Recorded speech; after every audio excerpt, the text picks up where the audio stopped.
Why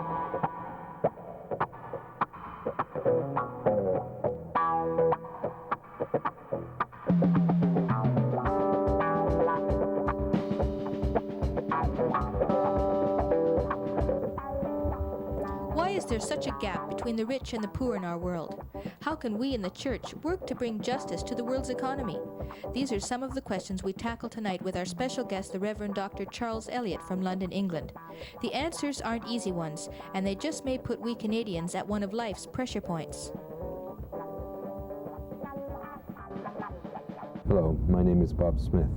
I'm sitting here in the garden on this beautiful, sun-drenched, typical Vancouver afternoon with my friend Charles Elliott, who has been visiting us here in Vancouver to inaugurate the Hetherington Lectureship, a lectureship established by the congregation of Shaughnessy Heights United Church in memory of Jack Hetherington. Charles comes to us from London. He has a number of strings to his bow. He is expert in international economics, teacher. In 1985, his book, Praying the Kingdom, won the Collins Prize as the best religious book of the biennium. He has just published a new book called Comfortable Compassion, a study of poverty in the church. He's also, in addition to being an author and broadcaster and teacher, a priest of the Church of England. And it's really in that capacity that we asked him to come and help us as a congregation. Charles, you are just returned from Bangladesh, where you spent, I think it was 6 weeks, and shortly after you leave us here, you will be in Tanzania. I'm struck by the extraordinary contrast between this lovely setting and the life that we are able to live here and what you have seen and what you're going to see. And I expect you're struck by that contrast as well. Yes, but I think I would have to start by saying that although the external contrasts are, of course, very striking, the thing that always comes across to me in even the most appalling circumstances is the humor, the gaiety, the laughter, the sheer physical courage of people in extreme circumstances in the developing world. So often people say to me, well, don't you get terribly depressed going, for instance, into the slums of Dhaka and Chittagong and Maiman Singh in Bangladesh? And the one thing you never get is depressed, because you find a warmth and a joy that is sheer delight. And so at that level, the contrast is, if anything, the other way around. But obviously the physical contrast is very striking. I always find the most difficult part, the coming back.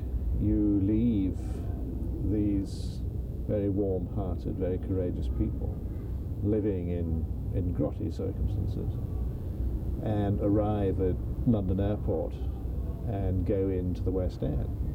And it's that really hits me in the guts. Do you mean that there really is a contrast, or are people just oblivious to the kinds of differences between the world that they inhabit and the world that you've seen? Well, that's right. I mean, the contrast, yes, but it's much, much deeper than the contrast, isn't it? It's the pattern of assumptions and expectations and things that are taken for granted that I find difficult to cope with. Mm-hmm. And I equally find difficult the speed with which I adjust to that environment. You know, within a week, you've lost all that, and you're back. You're just part of the culture out of which you come. I came out of that sort of trip, Charles, resolved never to forget the sights that we had seen and the experiences that we'd had and the things that we had learned. And within a week, we were buying a new car. Yeah, that's right. That's quite right. But I would still say that for me, the most startling contrast is between the sheer courage, the guts, the perseverance, the endurance of people I meet in the developing world, I suppose particularly in areas of great conflict, like South Africa and Central America. And the endless moaning about trivia that I encounter in sort of the circles in which I move in London. Mm-hmm. You know, people moaning that the tubes aren't running properly, or the buses are late, or the government hasn't done this, that, or the other. And I find that really very hard. Mm-hmm. But I guess we're all very different. One of the questions with which you've been dealing both explicitly and implicitly in the course of your time with us is something like this. Are the rich rich because the poor are poor? I'm wondering, can you help us come to terms with the disparity between our affluence and the searing poverty which afflicts, what, a fifth of humanity at least, perhaps more? I can certainly try, Bob, but it's not the easiest story to tell, partly because it varies a lot from country to country, and partly because the realities are pretty complex. But I suppose for me the central issue is what we pay the countries of the third world for the things that we import from them. Mostly raw materials like tea and cocoa and coffee and cotton, for which, frankly, we do not pay a fair price. Now, some economists would get a little upset when I say that, but let me try to put it this way. The price that we pay for tea, for example, does not pay any attention to the living standard of the people who produce tea. Tea is produced, let us say, in Bangladesh. It's taken down to the auction floor at Chittagong, and it is auctioned. And all the tea will go, the market will be cleared, and the producer gets what the price is fixed on the auction floor. Now that price may or may not, and within the last 30 years has decreasingly, it may or may not represent a fair return to the labour that went into producing that tea. Now if you contrast that with the way in which we fix the price of what we sell to Bangladesh, whether it be a piece of hospital equipment, or whether it be a turbine to produce electricity, or a tractor to plough the field. There we start by saying, okay, what's it cost us to produce? And when we ask that question, we build in to the cost a standard of living for the people who produce the turbine or the tractor or whatever it may be. And there's the big difference. When we buy, we say, well, we're not frightfully interested in the standard of living of the producer. When we sell, we say the standard of living of the producer is the base from which we start. And it's that contrast between the way in which we price what we sell and the way in which we determine how much we will pay for what we buy that is the nub of the problem. Now I say it's the nub of the problem because when you actually look at what has been happening to prices of the things that we buy, the 18 commodities that are of particular interest to developing countries, the record is, sure, that the price goes up and down all over the place, but if you take out those fluctuations, there is a constant downward trend at the rate of about 3.5% a year. Now 3.5% a year doesn't sound very much, but that's been going on since 1951.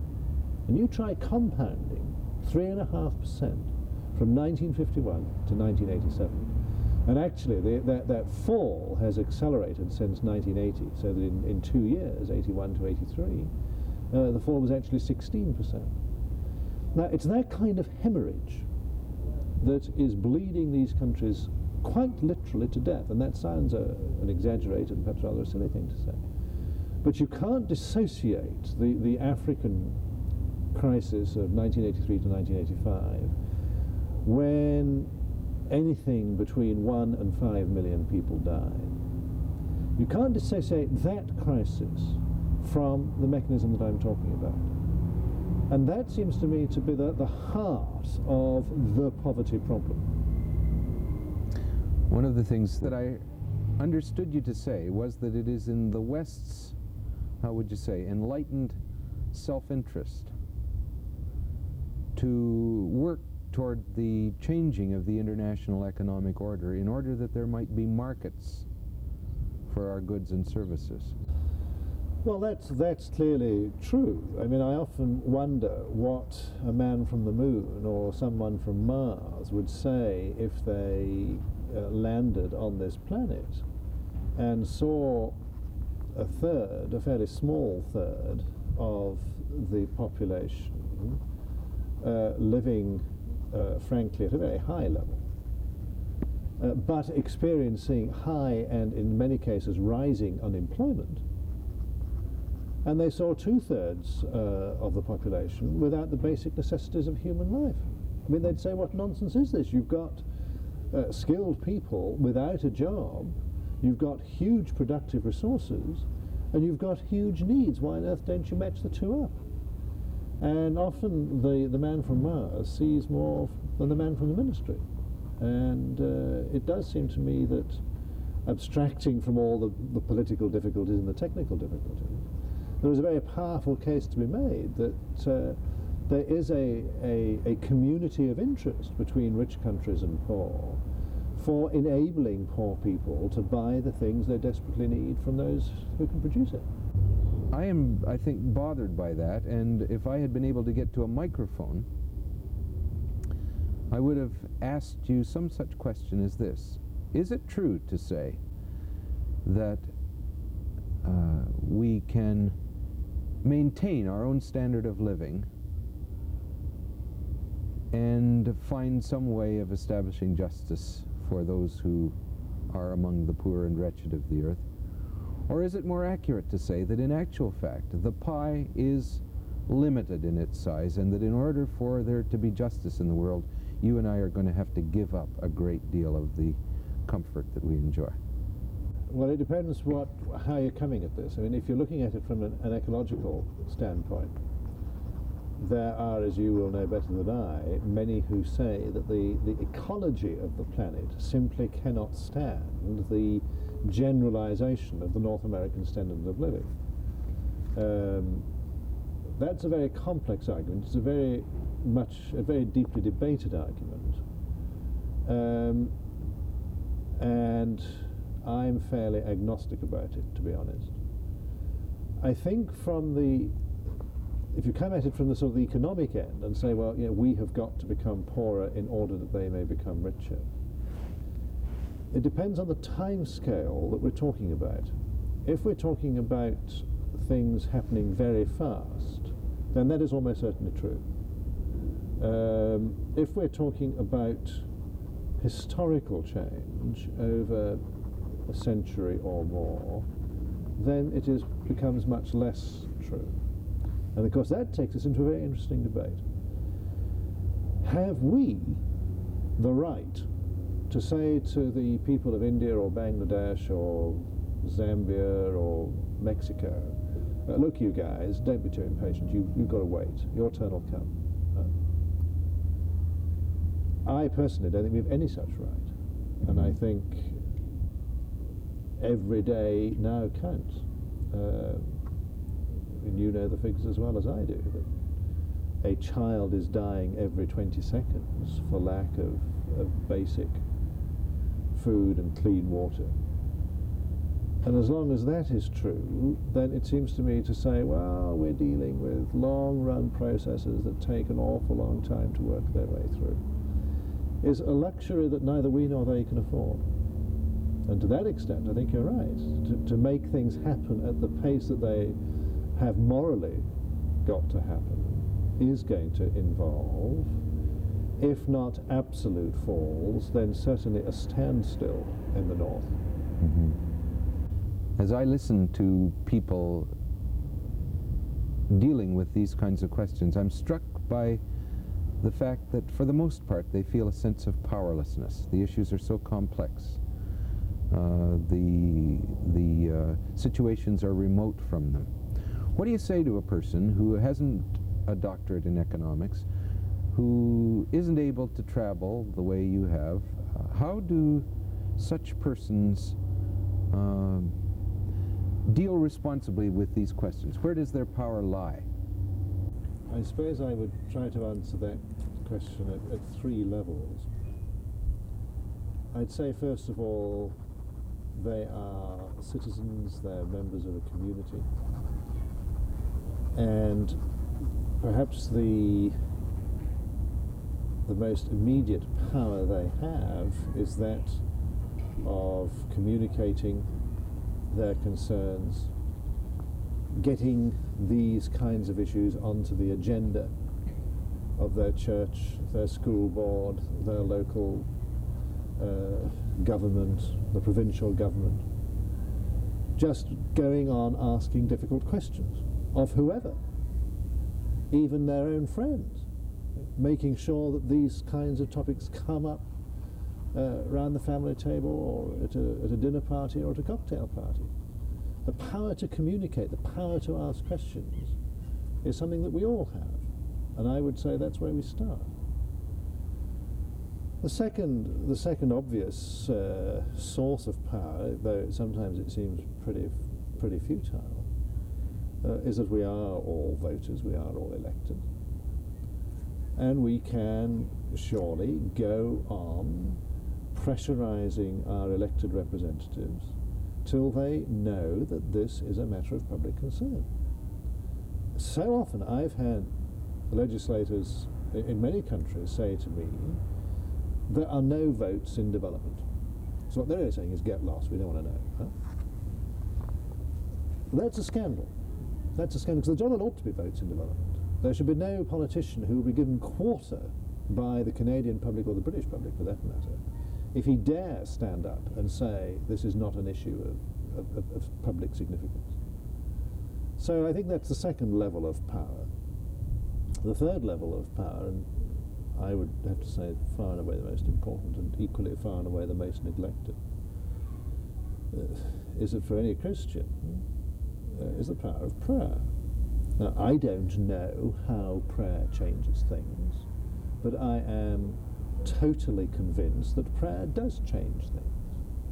And I ask you, as moderator of the United Church, what proportion of your people you think in an informed and disciplined way pray for these issues every day? Well, I can evade the question because I'm no longer the moderator of the United Church. All right, I'll rephrase as the ex-moderator. I think it's presumptuous of me to guess, but I'll do it anyway. I think the percentage is rather low, and so maybe I can push you then. What do you mean by a disciplined kind of prayer? A commitment to certainly to daily prayer, to a program of prayer that either deals with themes or deals with people who are in the public eye, or deals with countries, but which has within it the integrity of a commitment. That's what I mean by discipline. I understand what it is to pray for people, and indeed I make it a practice to pray for people by name and to do that daily. But I don't understand how to pray for issues. And is that just the same as praying for people, or is there something that I'm missing out on? Well, far be it from me to teach you about prayer, but well, I'm asking you to. I would have thought there is a point, isn't there, in praying for issues or structures or institutions. For example,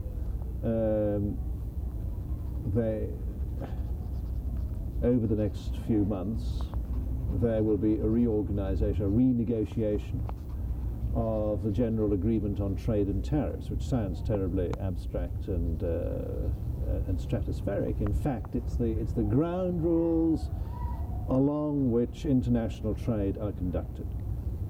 Now, you don't need to know the details. You don't need to present the good Lord with a sort of agenda for the renegotiation of GATT.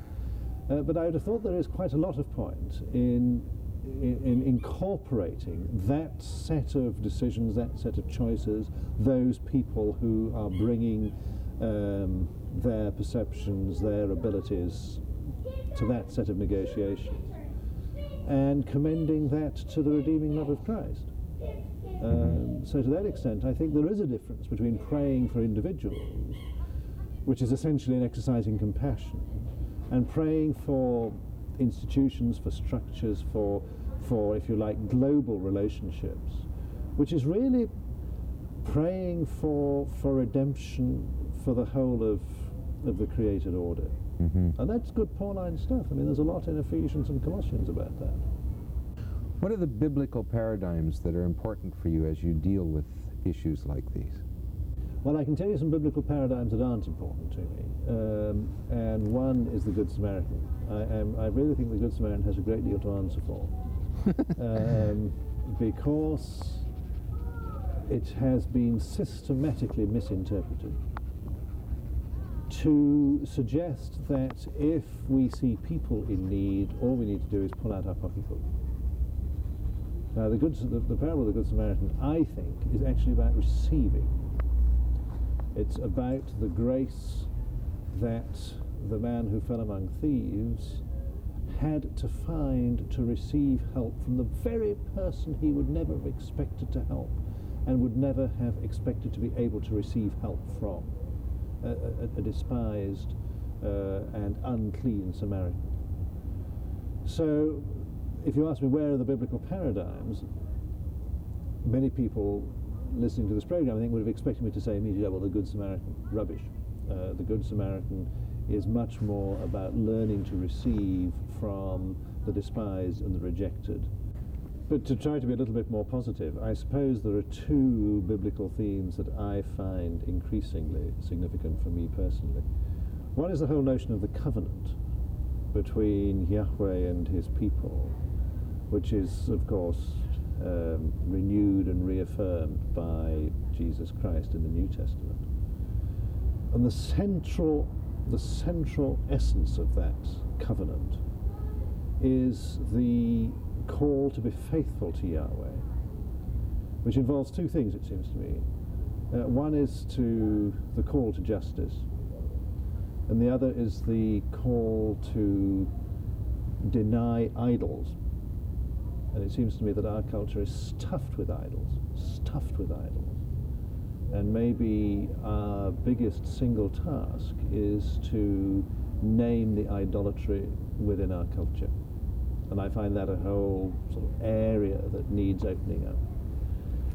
The second set of, if you like, biblical language that I increasingly find speaks to me is that of the powers and principalities, the authorities, the rulers, the dominions, the thrones. Paul has a whole battery of words pointing to, well, it's very difficult to find an easily comprehensible translation, but I suppose the inner reality that lies behind institutions, systems of government, ideologies, corporations, structures of every sort.